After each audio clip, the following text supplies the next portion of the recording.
everybody, welcome to this video.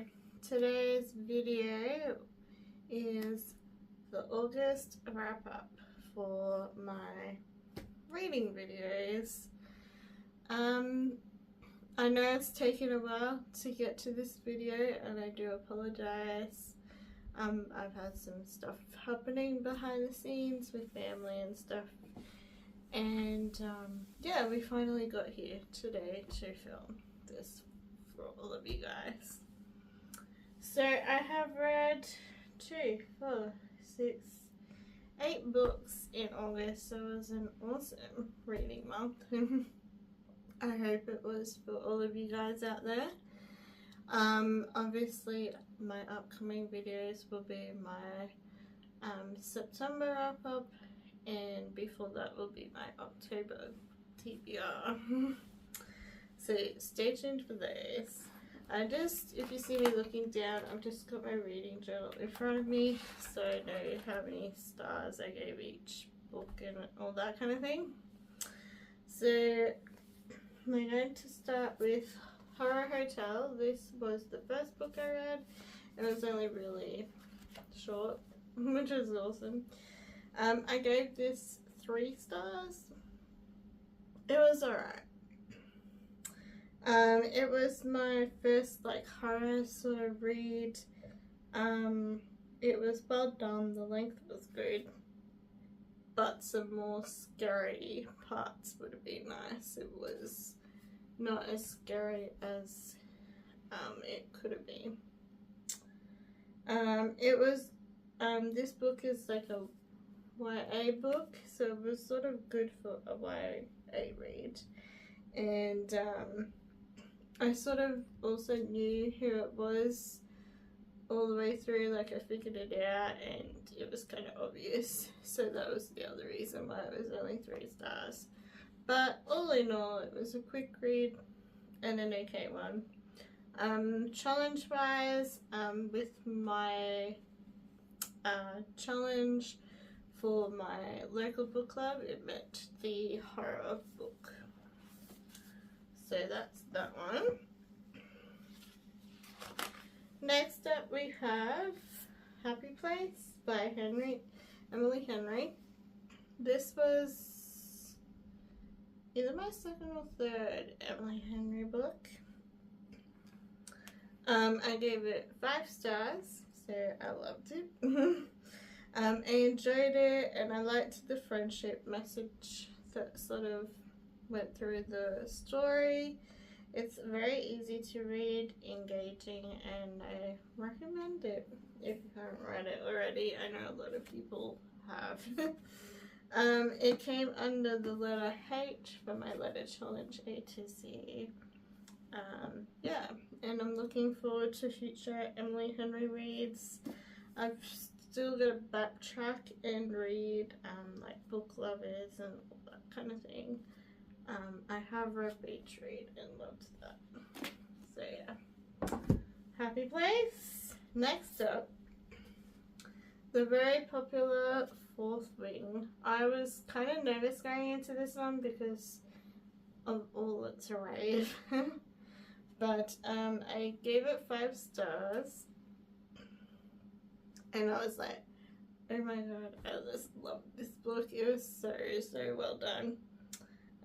Everything was put together well, and it was written well.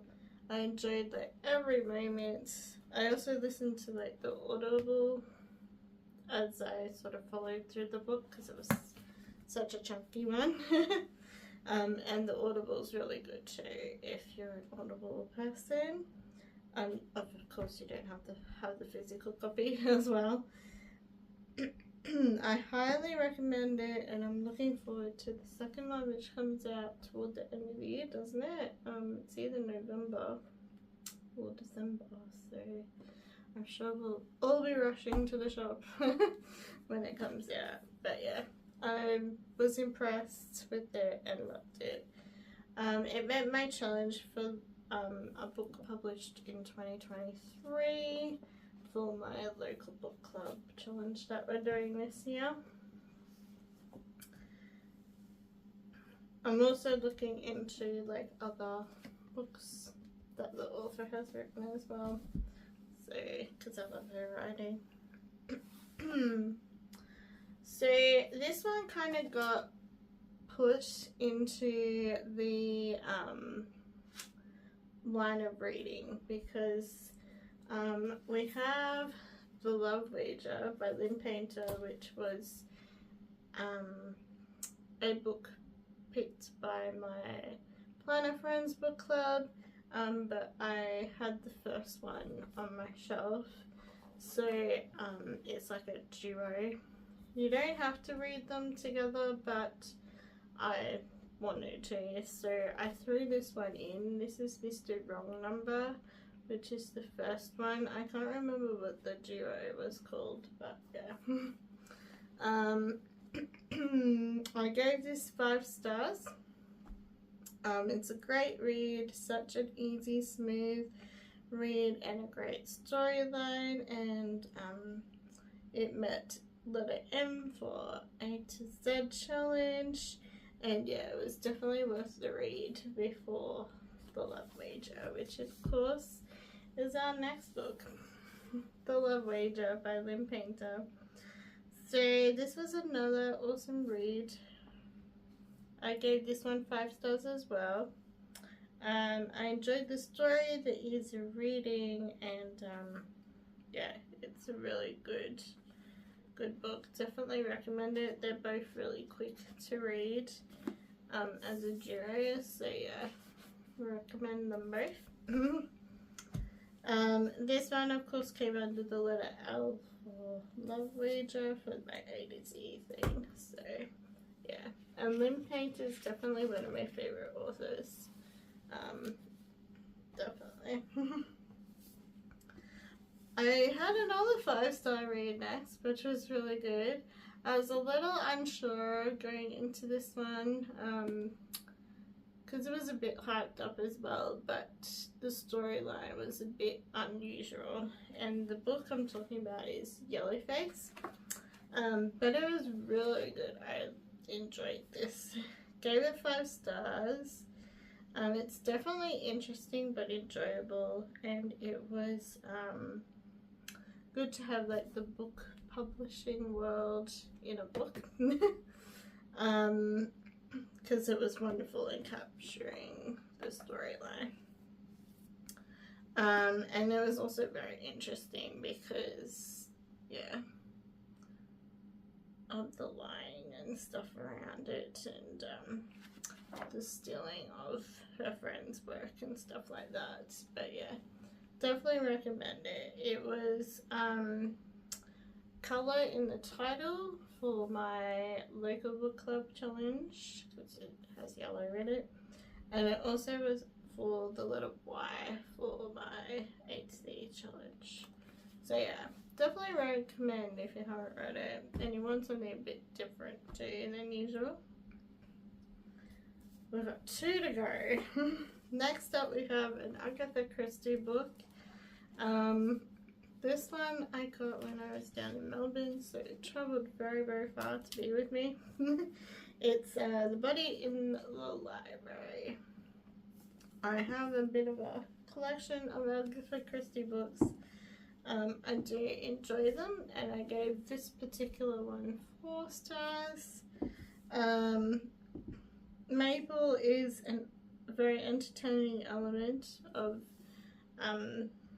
this story. It's from that collection. I'm not reading them in order or anything, I'm just reading them in any order.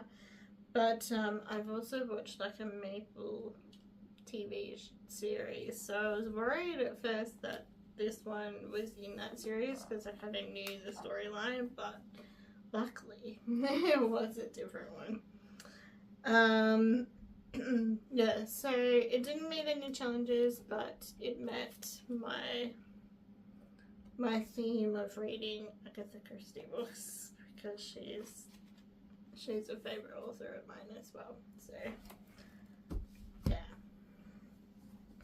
And then the last one is a 5-star read, and it's a series that I'm absolutely loving so far, and it's Serena Glass by Sarah J. Maas. I love this series so far. A while ago I read The Assassin's Blade and I gave that 5 stars, and Serena Glass is carrying on with 5 stars as well. Totally love this series, totally love Sarah J. Maas's writing. I'm so glad that I picked up a Sarah J. Maas book, and Serena Glass is the first series to read. It's a wonderful story, an amazing read, and I'm definitely looking forward to continuing the journey when we get to it. Yeah, it's just really good writing and captivating writing as well. This meant the A to Z challenged a lot of tea, because obviously Serena Glass, and it also actually met one of my local book club challenge things as well, which I realized, and that was that it's from a New York bestseller, because because it says up the top here, but also when you look it up online, it's like the New York Times best-selling series as well, so definitely means that. And I'm definitely looking forward to the next one, which is what, Crown of Midnight, whenever we get that one on our TBR. But yeah, a lot of 5-star reads and a lot of positives. Yeah, a few middle range, but yeah, I will close my journal up until next time we do a wrap-up video. So just a brief overview of what I've read, a quickie. So Serena Glass, Bunny in the Library, Yellowface. Then we read the duo of Mr. Wrong Number and Love Wager. Definitely a good duo to read. Fourth Wing, really good read. I really want to get the special editions too of the new one coming, and obviously Fourth Wing as well. Happy Place by Emily Henry, and then Horror Hotel. So that was everything I managed to get through in August, which is a lot. A lot for me as a reader. I am slowing down a bit for September, so yeah, just a pretty little information slip there. It's not going to be many reads, but that happens, doesn't it? Because life unfolds before us as well. But I'm looking forward to doing my October TBR. There will be obviously some like Halloween sort of themed things in there, like magic and yeah, things like that. Scary things, hopefully. I will still do the TBR pick outs, and hopefully things meet that. And the books that I didn't read this month will just sort of hang back on my shelf until they are picked. So yeah, I'll catch you in that October TBR video, and I hope you enjoyed the wrap up. If you've read any of those books that I have, then feel free to comment below on what you rated it and what you thought of them. If you're looking forward to the next in the Fourth Wing series, or if you love Sarah J. Maas, or you've read Yellowface, anything, just pop a comment below. Obviously, if you want to hear more about my bookish life and hang on my channel, then make sure you please hit that subscribe button and the bell and all that sort of thing as well. Thank you for joining me, guys. I greatly appreciate it, and I will catch you very, very soon. Bye. And of course, happy reading.